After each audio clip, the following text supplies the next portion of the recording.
1984. It appears IBM wants it all. Apple is perceived to be the only hope to offer IBM a run for its money. Dealers, initially welcoming IBM with open arms, now fear an IBM-dominated and controlled future.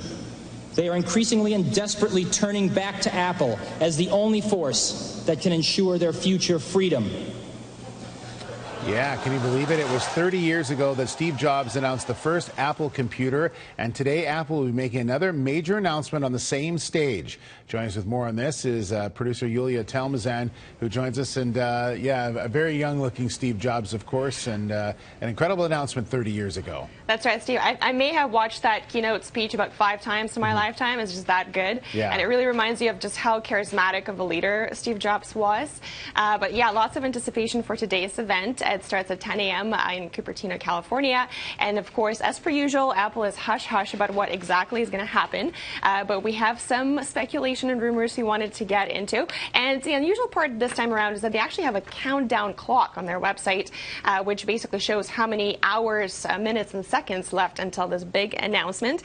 There's a video that was leaked of the new iPhone 6, which is supposedly what's going to be released today. Now, the new iPhone 6 is rumored to be at least 4.7 inch, and the 5.5 inch model is in the plans as well. That's considerably larger than the current iPhone 5S, and it's going to have a stronger processor and also going to have a new operating system. And there are rumors that it will have the NFC technology, and that's essentially technology that lets you use your iPhone as a credit card to pay on the go. Now, although the phones will be allegedly announced today, they're not going to be released until at least September 19th.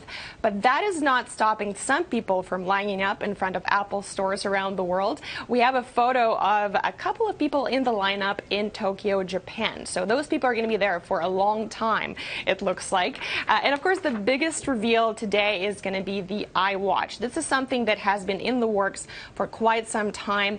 Lots of smartwatches emerged in the last couple of months, but everyone is, of course, waiting to see what Apple has come up with. From the leaked photos, we can see that the smartwatch will have a mic, speaker, Siri functionality, will have a battery that lasts all day, a touch interface, and it will also be waterproof and have 8 models, 4 colors, and 2 sizes.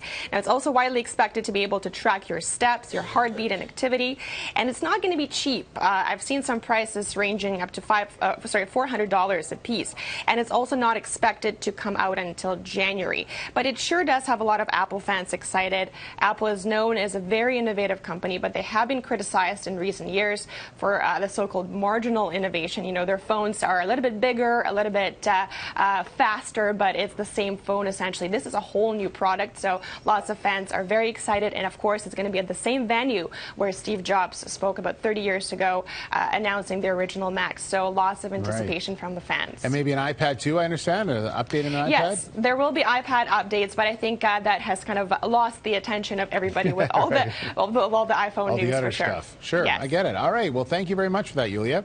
Absolutely. Mike Agrabo, tech guy, well familiar, of course, with everything that's going on with Global. He's on all the time. He's going to be joining us a little bit later this morning to talk about what this means for Apple and how important this announcement is in these products.